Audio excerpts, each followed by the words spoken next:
میرا نام بابو یوسف بچن ہے۔ میری چینل مسیحی تعلیمات کو سبسکرائب کر کے، لائک کر کے اور شیئر کر کے آپ بھی خدا کے زندہ کلام کو دوسروں تک پہنچائیں۔ علم المریم قسط نمبر 4، مقدسہ مریم کا بداغ حمل میں لیا جانا بمطابق کلیسیائی روایات اور کلیسیائی تعلیم۔ روایت الہی سچائی کا مجموعہ ہے جو مختلف زمانوں میں سینہ بسینہ ہم تک پہنچی۔ روایت کی دو اقسام ہیں، زبانی روایت اور تحریری روایت۔ تحریری روایت زبانی روایت کا ہی ثمر ہے۔ انبیاء اور رسل زبانی روایت کے ذریعے ہی منادی کیا کرتے تھے۔ مقدس پولس رسول ان دونوں روایات کے بارے یوں وضاحت کرتے ہیں کہ اے بھائیو، ثابت قدم رہو اور جن روایتوں کی تم نے ہماری زبانی یا خط کے ذریعے سے تعلیم پائی ہے ان پر قائم رہو۔ پہلا تسالونیکیوں اس کا 3 باب 15 آیت۔ گویا کلام مقدس دونوں روایات سے مکمل ہوتا ہے، اور جو دونوں روایات کو مانتے ہیں ان کے بارے لکھا ہے کہ میں تمہاری تعریف کرتا ہوں کہ تم ہر بات میں مجھے یاد کرتے ہو، اور جس طرح میں نے تمہیں روایتیں پہنچائیں تم اسی طرح ان کو برقرار رکھتے ہو۔ پہلا قرنتھیوں اس کا 11 باب 2 آیت۔ اور جو ان روایات کو نہیں مانتا ان کے بارے لکھا ہے کہ ہر ایک ایسے بھائی سے کنارہ کرو جو باقاعدہ چلتا ہے اور اس روایت پر عمل نہیں کرتا جو اس کو ہماری طرف سے پہنچی ہے۔ دوسرا تسالونیکیوں اس کا 3 باب 6 آیت۔ پھر یہ روایتیں دوسروں تک پہنچانے اور سکھانے کے بارے میں لکھا ہے، جو باتیں تو نے بہت سے گواہوں کے سامنے مجھ سے سنی، یعنی روایتیں، ان کو ایسے دیانتدار آدمیوں کے سپرد کر جو اوروں کو سکھانے کے قابل ہو۔ دوسرا تیموتھیوس اس کا 2 باب 2 آیت اور 3 باب 14 آیت۔ روایات میں بے شمار سچائیاں ملتی ہیں جن کی کتابیں آج بھی کلیسیا کے پاس محفوظ ہیں۔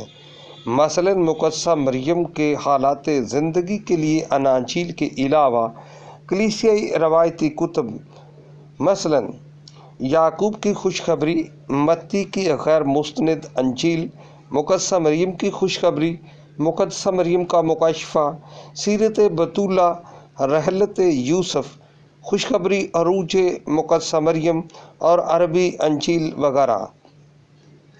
ان کتابوں کا کلیسیائی تعلیم اور کلام مقدس سے بہت گہرا تعلق ہے۔ قدیم آباء بزرگ، علماء معلمین کی تحریرات میں ان روایات و تواریخ کے بے شمار اقتباسات پائے جاتے ہیں۔ مقدس اگسٹین، مقدس جیروم، بزرگ اوریجن، بزرگ ایپیفینس اور بزرگ جان کریزاسٹم کی کتابوں میں ان کتب کا تذکرہ پایا جاتا ہے، جو مقدسہ مریم کی ولادت سے عروج تک کے بے شمار واقعات کو منظر عام پر لے آتے ہیں۔ مقدسہ مریم کے والد کا نام یویاقیم اور ماں کا نام حنا تھا۔ مقدس یویاقیم ابراہیم کی نسل، یہودا کے قبیلے اور داؤد کے شاہی خاندان سے تھا، جبکہ مقدسہ حنا لاوی کے قبیلہ سے تھیں اور ہارون کے خاندان کے ایک بزرگ فاقوس کی بیٹی تھی اور الزبات کی سگی بہن تھی۔ گویا زکریا کاہن اور مقدس یویاقیم آپس میں ہم زلف تھے۔ مقدسہ مریم اور یوحنا اصطباغی آپس میں خالہ زاد تھے، جبکہ یسوع اور یوحنا اصطباغی آپس میں ماموں بھانجا تھے۔ ایک روایت کے مطابق مقدس یویاقیم کے آباء و اجداد ناصرت میں رہا کرتے تھے، جبکہ وہ خود یروشلم میں آبسا تھا۔ دونوں میاں بیوی بڑے دواگو، راست باز، پرہیزگار اور متقی تھے۔ مقدس یویاقیم ایک چرواہا تھا۔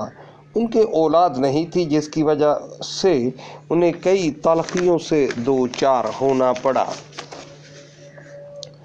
پہلی صدی کی کتاب یعقوب کی خوشخبری کے 3 باب میں لکھا ہے کہ حنا بڑھاپے کی حدود کو چھو رہی تھیں اور اولاد کی نعمت سے محروم تھیں۔ انہوں نے خدا کے سامنے اپنا دل دعا میں کھول دیا اور عہد کیا کہ اگر خدا انہیں اولاد نرینہ سے نوازے تو وہ اس بچے کو ہیکل کی خدمت کے لیے وقف کر دیں گے۔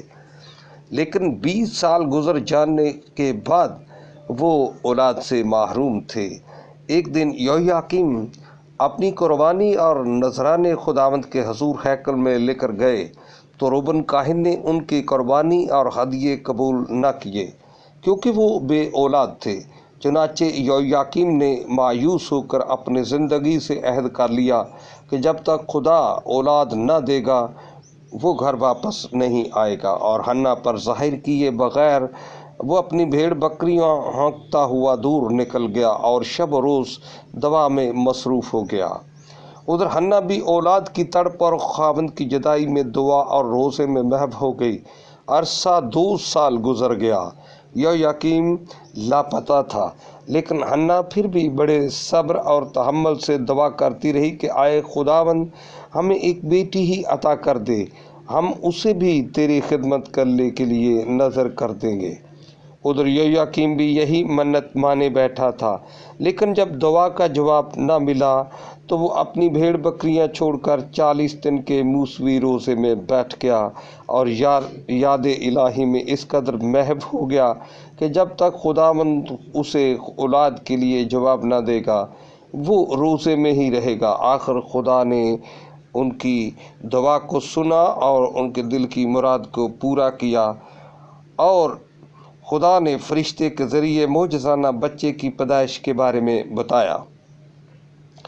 فرشتے نے اس سے آ کر کہا کہ اٹھ اپنی بھیڑ بکریاں لے اور اپنی بیوی کے پاس اپنے گھر جا۔ تب وہ خوشی بھیڑ بکریاں لے کر اپنے گھر کو واپس روانہ ہوا۔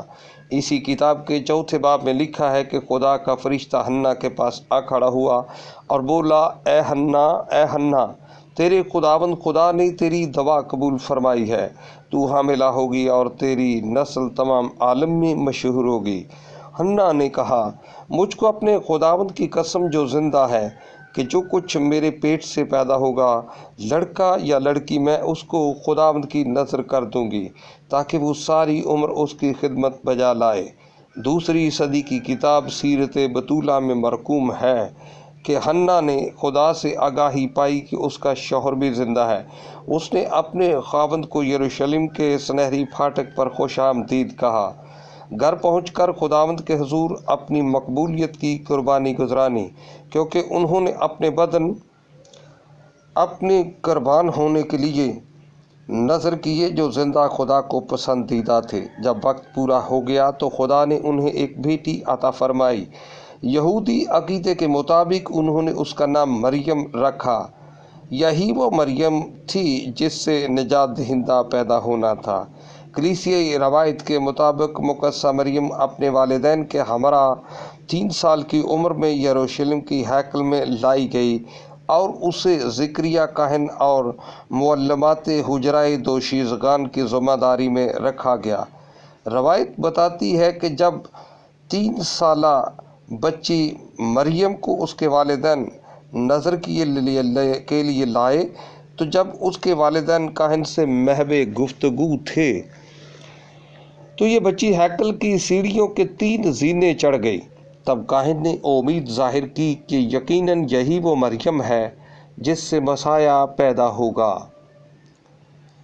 سیرت بطولہ میں لکھا ہے، اس نے زکریا کاہن کی نگرانی میں قمریوں کی طرح پرورش پائی۔ یعقوب کی خوشخبری میں لکھا ہے کہ فرشتے اس کو آسمانی غذا کھلایا کرتے تھے۔ کتاب مریم کی خوشخبری کے 6 باب میں لکھا ہے، وہ 12 سال تک ہیکل میں رہی۔ جب اس نے 13ویں سال میں قدم رکھا تو کاہنوں کی مجلس نے مقدسہ مریم کی منگنی کا فیصلہ کیا، اور پھر معجزانہ طور پر کاہنوں کی موجودگی میں اس کی منگنی مقدس یوسف سے ہوئی۔ آبائی کلیسیا، بزرگان دین، معلمان کلیسیا، کلیسیائی کونسلز اور کلیسیائی دستاویزات میں مقدسہ مریم کے بداغ حمل میں لیے جانے کے بے شمار دلائل و ثبوت اور اقتباسات پائے جاتے ہیں۔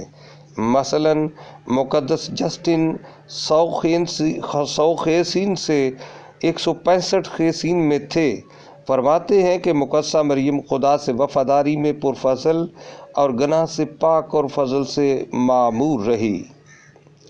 مقدس اورینیس 120 سے 202 خیسین میں تھے، فرماتے ہیں کہ وہ ایک لمحہ کے لیے بھی گناہ کے سایہ اور قبضہ یعنی شیطان کی ماتحتی میں نہ رہی۔ مقدس ڈایونیسس اسکندروی فرماتے ہیں کہ مسیح نے اپنی ماں کو ایسے محفوظ رکھا کہ وہ سرتا پا مبارک تھی اور بے داغ تھی۔ مقدس تھیوڈورس آف انقرہ جو 4 صدی کے ہیں فرماتے ہیں کہ وہ عورت کی جنس میں تو شامل تھی مگر عورت کے گناہ میں شامل نہیں تھی۔ وہ معصوم، کمواری، بے داغ اور روح بدن میں پاک تھی۔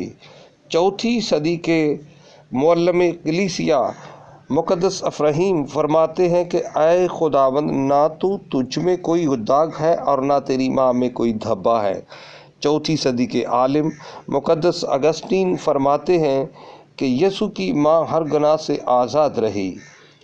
افسس کی کونسل جو کہ 431 میں ترکی میں ہوئی، اس نے اس عقیدہ پر مقدسہ مریم کی کل اور کامل پاکیزگی پر اور ہر گناہ سے بے داغ ہونے پر مہر لگا دی۔ 1054 میں مشرقی آرتھوڈکس کلیسیا وجود میں آئی۔ اس نے اس تعلیم کی تائید میں کہا کہ مقدسہ مریم فضل کی حالت میں پیدا ہونے کی وجہ سے پرفضل ہے۔